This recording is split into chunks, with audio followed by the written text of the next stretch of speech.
friends. Welcome back to Crime Adjacent, the #1 true crime podcast in the entire world. Thanks to you. I'm glad you're here because this case is only getting more tangled. Here's where things stand. On Friday morning, September 27th, 2024, we caught local high schooler Jimmy Ball breaking into Claire's cabin to retrieve hidden cameras. This was our guy, right? Not only was he breaking into cabins to rub the feet of vacationing women, he was recording the whole thing on tiny spy or nanny cameras that looked like ordinary phone chargers, like the kind you plug into the wall. And we caught him at the cabin with the cameras in his hands and his name all over the tech software inside. But the thing is, at the exact same moment Deputy Alex Swanson was arresting him, there was another break-in, clear across the lake. It was another single vacationing woman, another foot rub, another escalation, but different, scarier this time, because the clown left something behind. It was a 3-foot piece of rope he must have dropped during his escape. But the thing is, Sheriff Press had seen a rope just like this. Same size, same color, same weave. It had been left behind at the scene of a murder.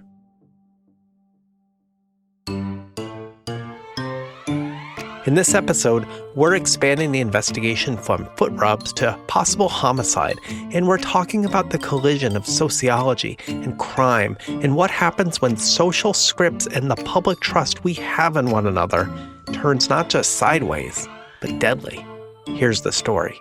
But first, I hope you enjoyed our first True Crime College over at the Patreon page, patreon.com/crimeadjacent. That's where we get together and learn about true crime and criminology and pop culture and writing. Just a bunch of cool, curious crime nerds who want to explore the world around us in a fun, safe space.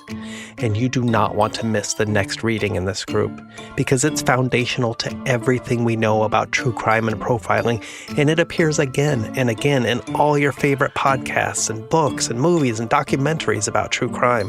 Believe me, you do not want to miss this one. So head on over to the Patreon page, patreon.com/crimeadjacent for more info. I can't wait to see you there. From San Francisco, this is Crime Adjacent, the never-ending true crime thriller told weekly. I'm Chase Patrick.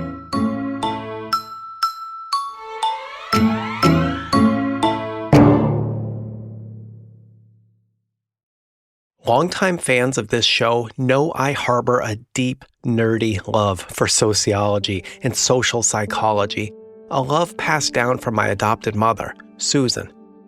She worked as a sociology professor at UCLA back in the 1970s and 80s before she had to hurriedly pack up and flee for San Francisco. That's where I met her. Her lessons remain, not just because I loved her, but because I loved all these tiny insights into how and why humans do these things, especially weird things. It just tickles me to no end that there's a whole field of people studying other people, like zoo animals or lab rats. And one of those things social psychologists study is social scripts, or those tiny unwritten rules and formulas and rituals we follow in our day-to-day lives, sometimes without even knowing it. Until there's a rupture. Sociologist Harold Garfinkel called these ruptures breaches, and he delighted in sending his students out on breaching experiments. Like, what happens when you stand backwards in an elevator? What do people do? Or treat your family members as strangers or house guests. That one is my favorite. You should try it. They get so confused so fast.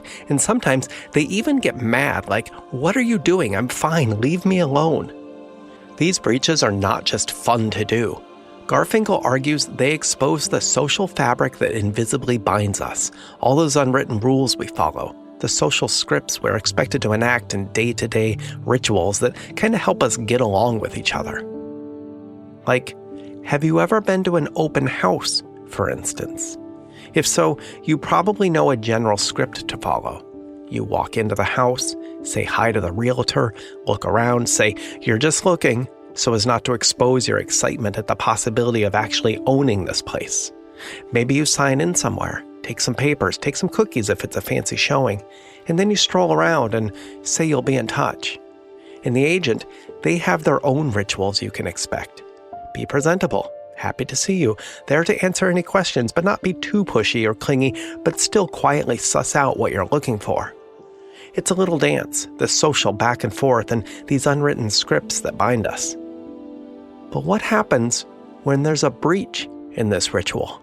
What happens if, say, you're a realtor showing an open house way out in the country, outside of town? No neighbors at all. It's just you in this empty house way out in the middle of nowhere, and you haven't had a visitor all day. You're about to pack up your sign-in sheet and your water and cookies and your little sandwich board sign outside. But this car rolls up, crunching along the gravel driveway. It's a man, a single man. He gets out of the car. You smile, wave. Maybe he's a buyer, maybe not, but it's the only bite you've had on this place all day. But the thing is, he doesn't smile or wave back. He just stares at you, coldly. Breach 1. Then he walks right past you, doesn't say a word, just strolls straight over to the kitchen counter and sees the sign-up list, sees there's no other names on it.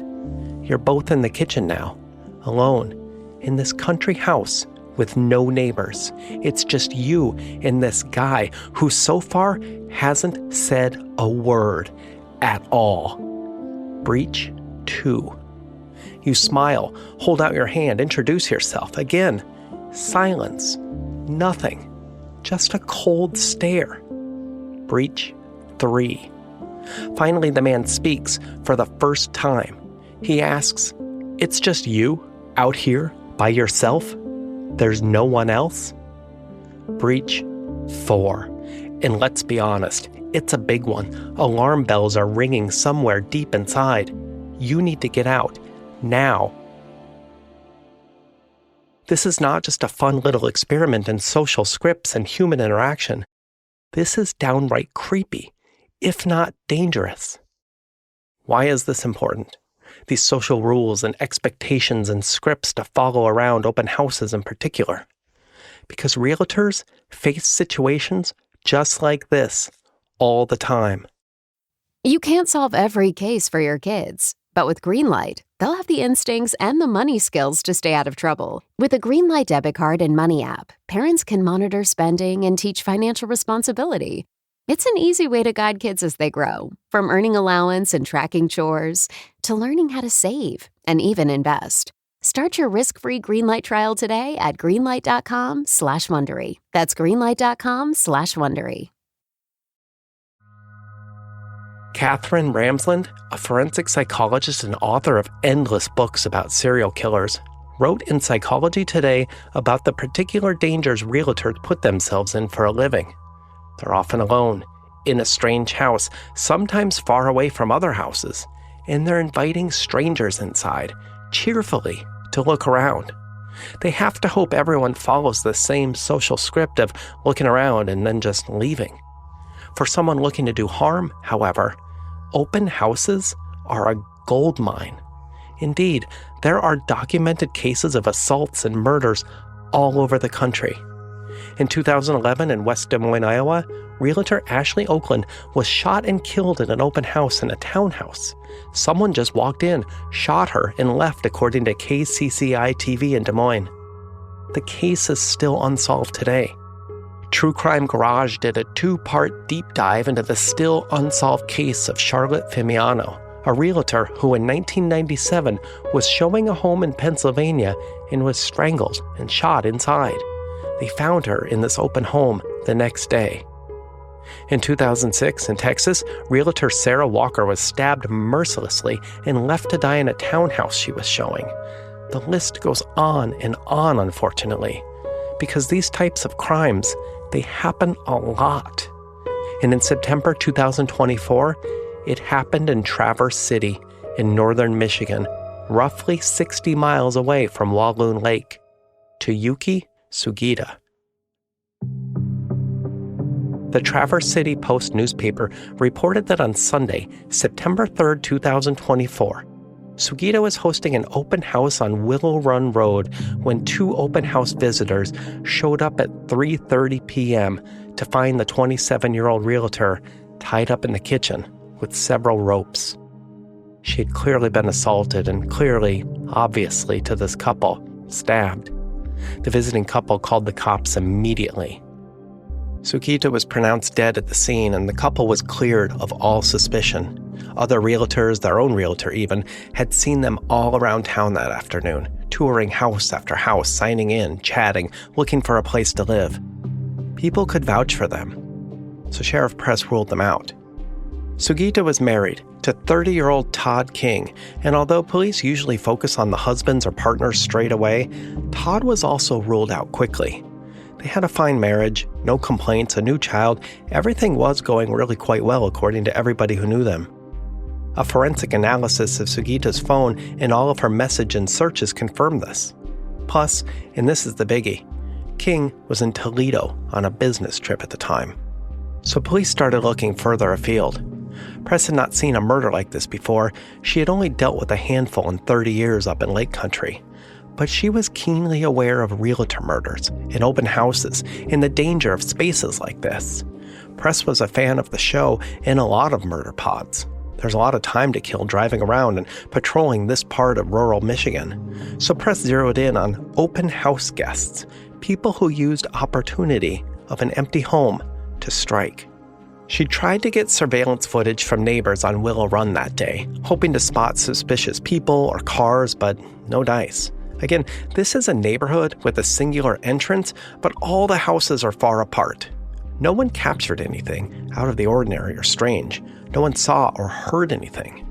A few neighbors signed the sign-in book that was on the counter, but later admitted in interviews they were looky-loos. They just wanted to see what the house looked like, how it compared to their own. Nosy, curious, honestly. I've done this myself. But aside from neighbors, no one else signed in that day. That doesn't mean no one arrived and just looked around, just that no one else signed in. Still, this does provide a rough timeline for the murder. Sugita was supposed to show the house from 1 to 4 p.m. that day. Neighbors arrived early, signed in no later than 1:30, and left. Then the only actual clients, the couple, arrived at 3:30 and found Sugita dead. So there's your timeline. Sometime between 1:30 and 3:30 or so, someone entered the house, attacked the young woman, tied her up with a rope, and then stabbed her to death, just leaving her in the kitchen to die. Sheriff Press noted that the house was spotless and arranged. The owners, who were out of town as well, said the ropes came from somewhere else. It's possible Sugita brought them for some reason, but it wasn't the owners. They were sure of it. Todd, the husband, said he had never seen them before. Not in their house or his wife's office. He's positive the killer must have brought them. Press agreed, and this was a big clue. If she could find other ropes just like this, she could match them to possible suspects. But she also discovered something else.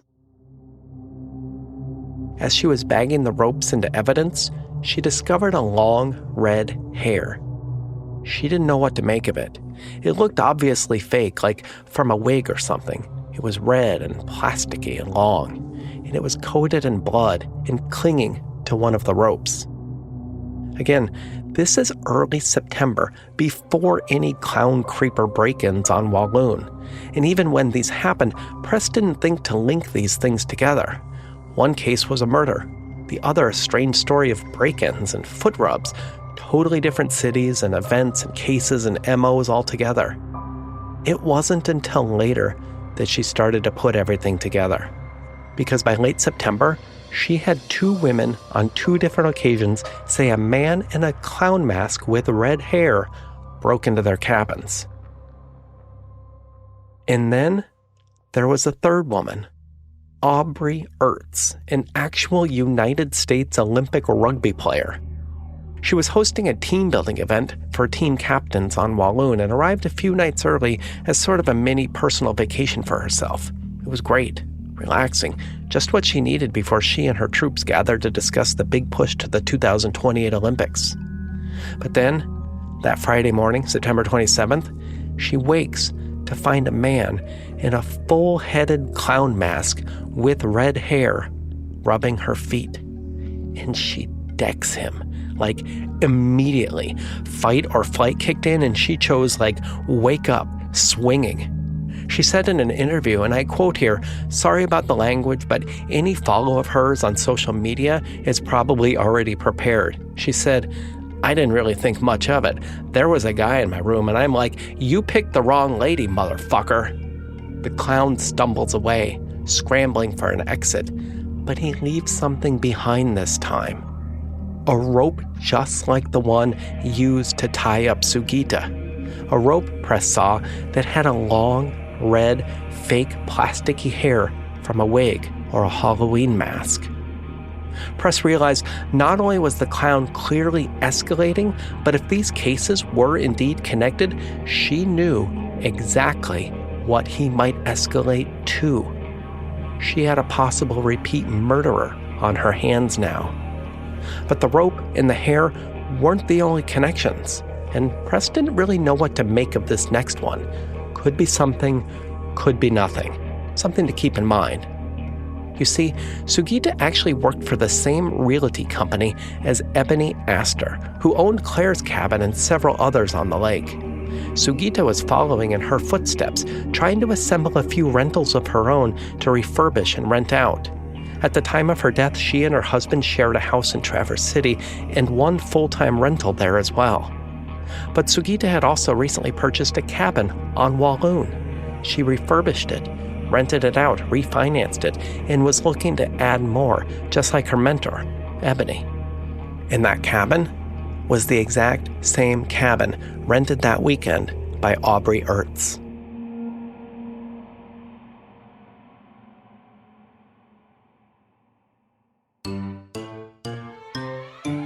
Next time on Crime Adjacent.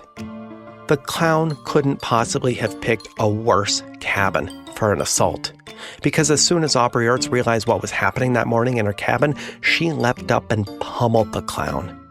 It didn't just feel great. It turns out Ertz might have unknowingly provided the biggest break in this case so far. Don't forget to check out our Patreon page for behind-the-scenes info about this show and to join our True Crime College, a collection of writers and true crime enthusiasts who just want to learn a little more from each other. Come say hi. I'd love to see you. Until next week, this is Chase Patrick from San Francisco with a reminder, it's not crime, it's crime adjacent.